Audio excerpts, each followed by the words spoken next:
Quoi de mieux que la veille de Noël pour parler des séries que vous avez binge-watchées cette année? Morty! Rick, where are you? On my workbench, Morty! Are you invisible and you're gonna like fart on me? Flip the pickle over. I turned myself into a pickle, Morty! I'm Pickle Rick!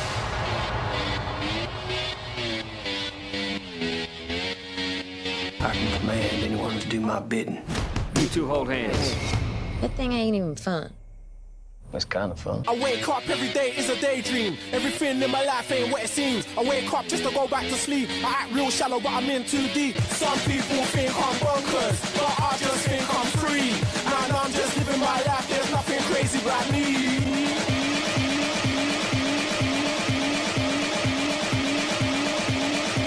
Everyone is just so nice until they drive you to kill yourself. And sooner or later, the truth will come out.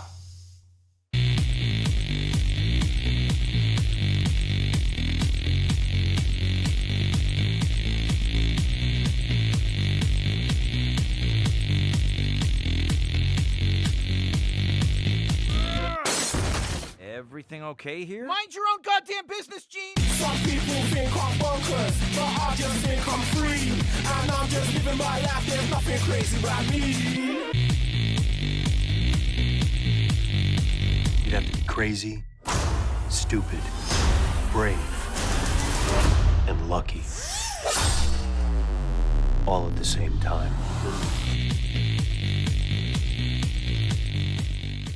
Salut à tous, ici Reg, aujourd'hui on va parler des meilleures séries de 2017. Évidemment, ce sont les séries que je trouve meilleures en 2017, les saisons que j'ai trouvées les plus intéressantes et tout simplement les meilleures. C'est une liste personnelle, subjective, ce n'est pas la vérité absolue comme à peu près tout ce que je fais sur cette chaîne. Et d'ailleurs comme fait tout le monde partout dans le monde. Personne n'a une vérité absolue, hein. Il n'y a pas non plus de classement, c'est juste les meilleures séries de 2017 avec ma préférée, tout simplement. Avant toute chose, je voulais regarder plein de séries cette année, mais il y en a où j'ai tout simplement pas eu le temps. Dont Fargo, Atlanta, Leftovers, Twin Peaks, Outlander et la dernière saison d'Orphan Black. Sinon j'ai vu plein de saisons que j'ai trouvé sympas mais qui n'étaient pas suffisamment bonnes pour être dans ma liste des meilleures séries de l'année. J'ai vu Légion, Riverdale, The Crown, Orange is the New Black, Unbreakable Kimmy Schmidt, House of Cards, Vikings, Peaky Blinders et Sherlock. Donc maintenant, on va attaquer les meilleures séries de 2017, le best-of. Je vais commencer avec une comédie que j'ai beaucoup aimée cette année, que j'avais pas aimé l'année précédente, c'est Silicon Valley. Je trouve que Silicon Valley s'est remis dans ce qui était génial dans Silicon Valley dans les 2 premières saisons, c'est grosso modo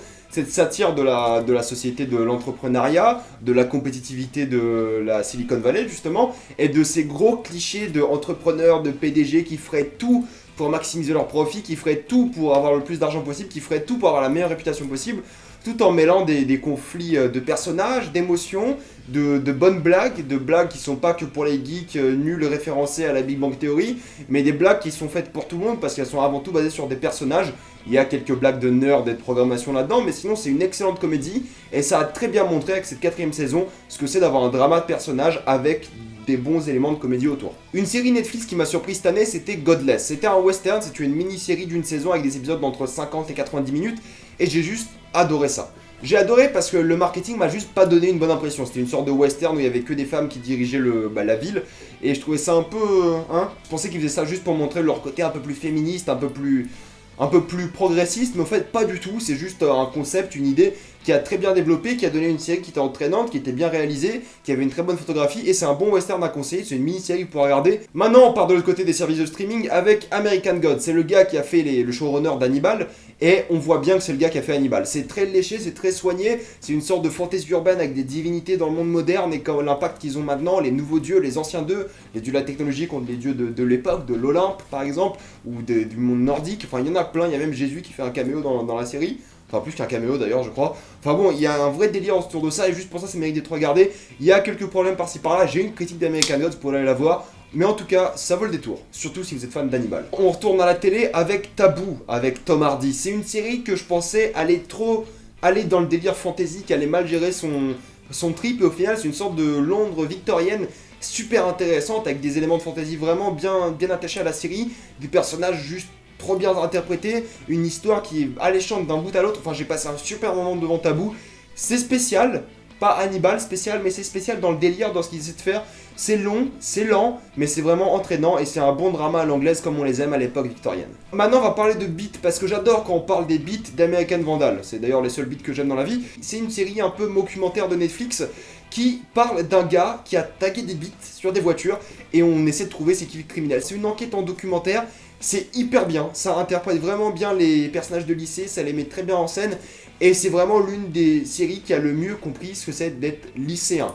Et plus que Riverdale, plus que 13 Reasons Why, c'est la série où tu sais que t'es lycéen et on a juste adoré le délire, c'est une enquête, c'est un journal. Enfin, c'était un super kiff et c'était génial. Je voulais vraiment, à la fin de la série, savoir qui est dessiné ces putains de beats. On reste dans le genre du documentaire avec Planet Earth saison 2.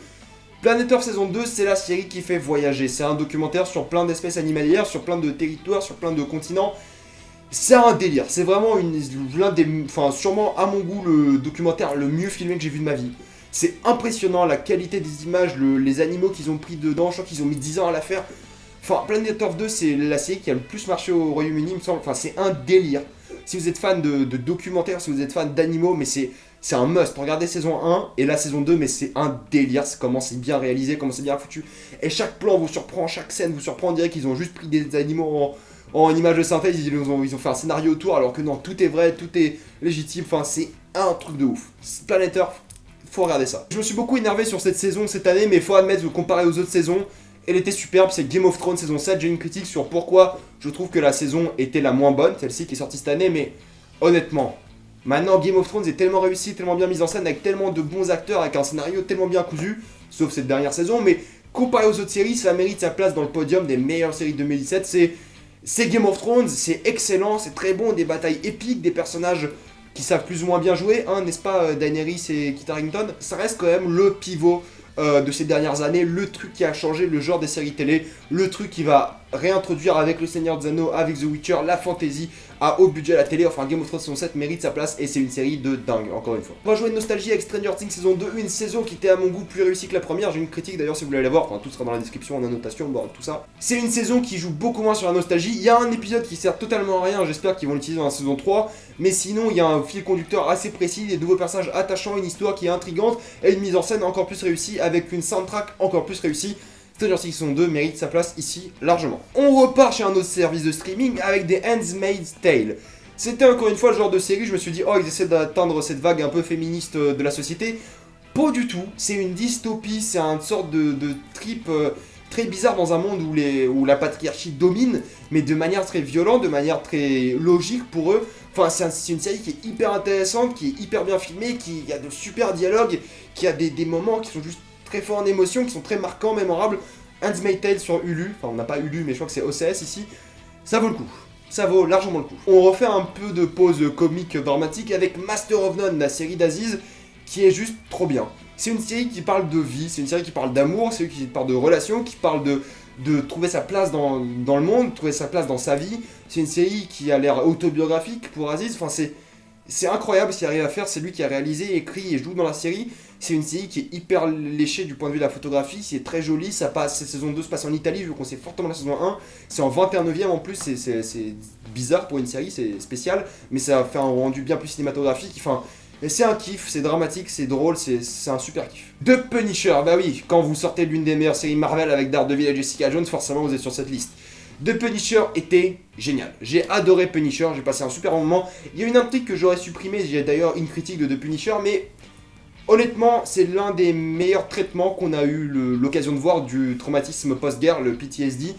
Et c'est super, les différents personnages, l'intrigue, la musique, les scènes d'action, le méchant qui est pas foiré, enfin c'est une série Marvel qui en envoie quand même. C'est un gros truc, hein. C'est une très bonne série, je vous conseille. Juste pour Jon Bernthal qui a fait l'une des meilleures performances de l'année, tous médias confondus, ça vaut le coup. Mindhunter, j'ai aussi une critique de Mindhunter, c'est vraiment une sorte de série à la David Fincher parce qu'il a réalisé 4 épisodes il me semble. Enfin, c'est un délire dans le subconscient des serial killers. On a adoré Zodiac, on a adoré Le Silence des Agneaux. C'est un peu ça en série télé. Ça vaut largement le détour. C'est très patte David Fincher, même dans les épisodes qui ne sont pas réalisés par lui. Enfin, j'ai passé un super moment, je l'ai fini comme ça. J'étais accro. J'ai une critique de ça si vous voulez plus de détails là-dessus. Mais ça vaut largement le détour. Et c'est 13 épisodes de pur plaisir à binge-watch sur Netflix. Cette veille de Noël pour les serial killers. Voilà. On retourne dans la comédie complètement dark avec BoJack Horseman. On est un peu moins sur le thème de la dépression, on est plus parti sur le thème de la famille et de la démence. mais c'est très fort. C'est sûrement l'une des séries les plus fortes en émotion de cette année. Je dirais même que c'est la série la plus forte en émotion de l'année. Waouh, c'est fort comme série, c'est émouvant parce que c'est surtout des trucs que vous avez vécu dans votre vie. Et c'est quelque chose. J'ai une critique de BoJack Horseman d'ailleurs dans la saison 4, ça vaut largement les tours. Si vous n'avez pas vu BoJack Horseman, allez voir BoJack Horseman. Wabala badab dab, alors forcément on allait parler de Rick et Morty, parce que j'adore Rick et Morty, j'ai eu une vidéo Rick et Morty qui a super bien marché grâce à vous, merci beaucoup. Cette saison 3 avait quelques débuts un peu difficiles, mais c'est très vite rattrapé, a fourni l'un des meilleurs épisodes de série télé que j'ai vu de ma vie, avec l'épisode 7, le Rick Lantis mix-up, et c'était un épisode qui était mind-blowing, et juste pour ça la série mérite sa place. Le début était un peu, un peu compliqué, mais c'était hyper drôle, c'était hyper satirique, ils sont un peu moins dans le nihilisme absolu, et plus dans quelque chose de plus... je sais pas, plus fort, plus humain. Et c'est quelque chose qui a très bien marché, et c'est une superbe saison 3, même si elle s'est un peu mal terminée. On reste dans l'animation avec Castlevania, qui a que 4 épisodes de 20 minutes. Quel calvaire, parce que c'est une excellente série, que je vais en voir plus, je vais en voir 15 des épisodes comme ça, 24, 20, 100. Excellente série d'animation, les acteurs étaient à fond dedans, le style d'animation était superbe, le plus original que j'ai vu cette année. J'ai passé un super moment devant moi qui aime pas du tout les animés, c'est un peu un style animé. J'ai kiffé, c'est une sorte d'animé occidental, franchement j'ai passé un super moment. Castlevania vaut largement le détour et c'est que 4 épisodes, en 1h30 vous avez terminé la série. J'ai aussi une critique de Castlevania, si vous voulez, allez voir ça. Une série que j'ai pas encore vue mais que sera forcément dans mon top, c'est Black Mirror. Bon non je déconne, j'avais pas dans mon top, mais regardez Black Mirror parce que ça vaut largement le détour, c'est une excellente série qui a très bien compris ce que c'était. Enfin, c'est la saison 3, 1, 2, 3 était superbe, je la conseille ici parce que je sais que je vais adorer la saison 4, enfin j'espère. J'en ferai une critique Twitter ou un truc comme ça, on verra. Mais en tout cas, je vous la conseille fortement, j'ai passé un super moment devant. Et saison 1 à 3, bien évidemment, la 4, j'espère qu'elle sera bien aussi. J'ai aussi une critique de Black Mirror saison 3, si vous voulez aller voir ça, en description. 13 Reasons Why, c'est une série qui parle très bien de dépression, qui parle très bien de lycée, même si les personnages du lycée n'étaient pas super réalistes.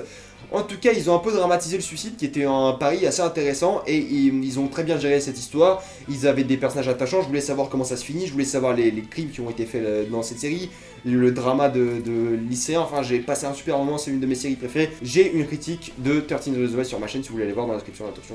Alors là, il m'en reste 2. Il me reste 2 séries. Je savais pas laquelle choisir, entre la meilleure série de l'année et ma préférée de l'année, c'est très compliqué. Il y en avait 2, la première qui n'est pas ma série préférée de l'année, mais à ça, hein, franchement à rien du tout parce que c'est une série qui m'a bouleversé, qui m'a marqué, que j'ai trouvé hyper touchante et j'ai une critique dans la description, c'est Dark. Dark est une série allemande qui est juste fantastique, qui est touchante, qui est émouvante, qui est mémorable, qui est hyper forte. La saison 2 va envoyer du lourd, mais comme pas possible, ils sont obligés. Allez voir ma critique pour tout savoir là-dessus, je vous la conseille fortement, c'est l'une des meilleures séries que j'ai vues de ma vie, et Dark, ça vaut le détour, largement. Et ma saison préférée de cette année, c'était dur avec Dark de choisir, mais je me suis rendu compte que cette série, je l'ai vue en une journée, parce que je pouvais pas m'arrêter, je pouvais pas, j'ai séché les cours pour la regarder, oui, je suis vraiment une espèce humaine qui mérite pas de vivre, mais c'était vraiment une série de malades, c'est Narcos saison 3. Narcos saison 3, c'était le pari de tuer Pablo Escobar et de se concentrer sur autre chose. On s'est dit, bah ça va pas être terrible. On a eu tort, c'était la meilleure saison de Narcos, une des meilleures saisons de télé que j'ai vues de ma vie. Il n'y avait aucun bout de gras, il n'y avait rien qui était en trop, enfin, d'un bout à l'autre, la série avait du tempo, du momentum, enfin, elle s'arrêtait pas, il y avait un vrai rythme constant, des acteurs, des scènes hyper stressantes, je me rappellerai toujours de cette scène dans l'hôtel, c'était un truc de ouf, j'étais hyper stressé alors que c'était le méchant de la série, enfin, tellement d'émotions, de satire sur les méchants, sur la vie, enfin... Narcos saison 3, ça vaut largement le détour, allez voir ça tout de suite. Voilà, c'était mes séries préférées de l'année 2017, mes saisons préférées aussi. Mettez-moi en commentaire vos séries préférées, conseillez-moi des séries aussi, j'adore les séries, j'adore regarder, j'en bouffe plein. Conseillez-moi dans les commentaires, j'en regarderai peut-être, je vous répondrai sur certaines séries que j'ai peut-être pas évoquées cette année, je vous dirai c'est quoi mon opinion là-dessus. En tout cas, moi je vous souhaite de joyeuses fêtes, un joyeux Noël, on se voit bientôt pour les pires films de l'année 2017, pour les meilleurs films de l'année 2017 et pour les attentes 2018. Je vous dis à la prochaine fois, suivez-moi sur Facebook, sur Twitter, passez de joyeuses fêtes, abonnez-vous à la chaîne et salut à tous.